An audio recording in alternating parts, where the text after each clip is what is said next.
हाय, hello, नमस्कार सर्वांना. Welcome back to my channel. सगळ्यांचं स्वागत आहे माझ्या यूट्यूब चॅनलमध्ये, ज्याचं नाव आहे लाईफ ऑफ ली. आणि हा एक न्यू व्लॉग आहे. हा व्लॉग तुमच्यापर्यंत खरं तर खूप उशिरा येत आहे, कारण गणेश चतुर्थी होऊन सध्या 1 महिना उलटून गेला आहे. पण मला सध्या खूप काम असल्यामुळे आणि शेड्यूल खूप बिझी असल्यामुळे एडिटिंगला आणि व्हॉईस ओव्हरला टाईम भेटत नाही. त्यामुळे हा ब्लॉग तुमच्यापर्यंत थोडा लेट पोहोचत आहे. सो हा ब्लॉग आहे गणेश चतुर्थीच्या दिवशीचा. या दिवशी तुम्ही बघत असाल माझी सकाळपासूनच सगळी तयारी चालू होती. मी गणपती बाप्पांसाठी 41 मोदक रेडी केले होते. सो असे मोदक तयार केल्यानंतर त्याच्यावर तूप टाकलेलं होतं. आदल्या दिवशी मी हरितालिकेची देखील पूजा केली होती. त्यामुळे नैवेद्य दाखवल्यानंतरच मी ती पूजा काढणार होते. सो मी इकडे नैवेद्य दाखवून घेतलेला आहे गणपती बाप्पांना 2 मोदकांचा तूप घालून. तुम्ही मगाशी बघितलंच असेल व्हिडिओमध्ये. त्यानंतर साग्रसंगीत मी पूजा करून घेतलेली आहे, कारण हरितालिकेचा उपवास हा दुसऱ्या दिवशी गणपती बाप्पा विराजमान झाल्यानंतर सोडायचा असतो.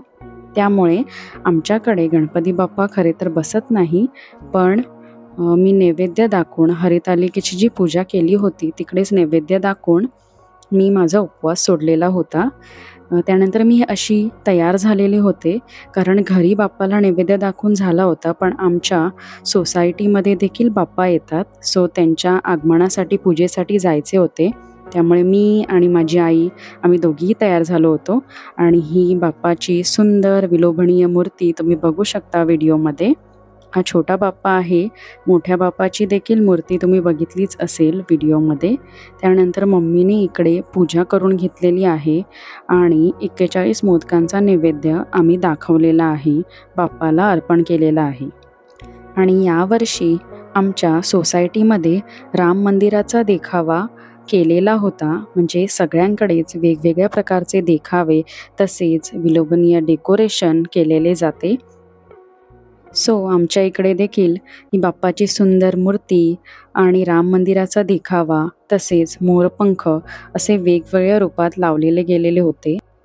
माझ्या मम्मीचा आणि आमचा दोघांचाही हरितालिकेचा उपवास असतो दरवर्षीचा. तो आम्ही असंच सोसायटीमध्ये जाऊन गणपती बाप्पाला नैवेद्य दाखवतो, पूजा अर्चा करतो आणि त्यानंतरच आम्ही घरी येऊन आमचा उपवास सोडतो.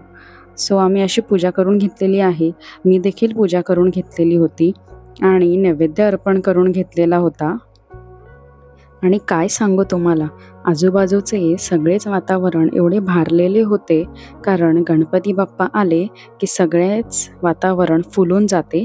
आणि इथे माझे पप्पा देखील आले होते. आम्ही सगळी फॅमिली मिळून गेलो होतो पूजा करण्यासाठी. आणि इकडे तुम्ही बघू शकता मी बनवलेल्या मोदकाचा नैवेद्य दाखवलेला आहे. वरण भात होतं, पापड होता, त्यानंतर कोथिंबीर वडी बनवलेली होती. असं साग्र संगीत पूर्ण नैवेद्य आम्ही बाप्पाला अर्पण केलेला आहे आणि मनोभावे पूजा करून घेतलेली आहे. माझी थोडी घाईघाई चालली होती, कारण मला लगेचच निघायचे होते ऑफिसला, कारण आजही मला सुट्टी नव्हती. आमच्या ऑफिसमध्ये आणि आमच्या सरांकडे देखील बाप्पा येतात. सो त्यांचेही दर्शन मी घेणार आहे लवकरच.